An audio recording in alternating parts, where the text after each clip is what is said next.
Deməli, gəlin 32-ci suala baxaq. Deyir ki, hansı reaksiyaların getməsi mümkündür? Uşaqlar, reaksiyaların getməsi üçün, bax, birinci reaksiyanın getməsi üçün girənlər, yəni girən maddə çöküntü olmamalıdır. Bax, girən olmamalıdır.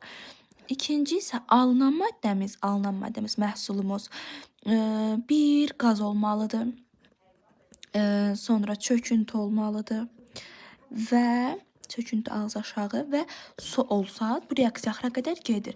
Deməli, girən çöküntü olmamalıdır. Bax, belə göstərək də. Hə.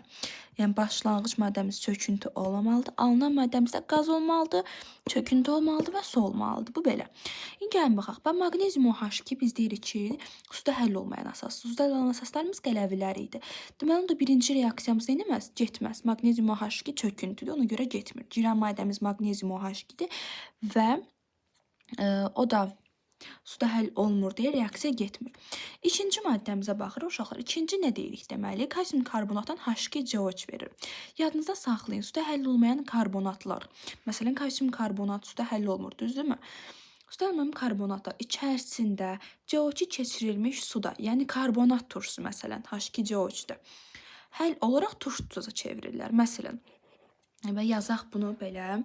Deyək ki, kalsium karbonatdır, düzdürmü? Kalsium karbonat. Üzərinə gəlirik H2CO3. H2CO3 də CO2 plus su deməkdir.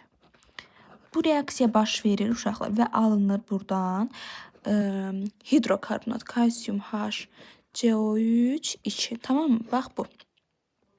Yəni bu reaksiya baş verir. Üçüncüdə isə uşaqlar, deməli bizə verib kuprum nitrat və H3PO4.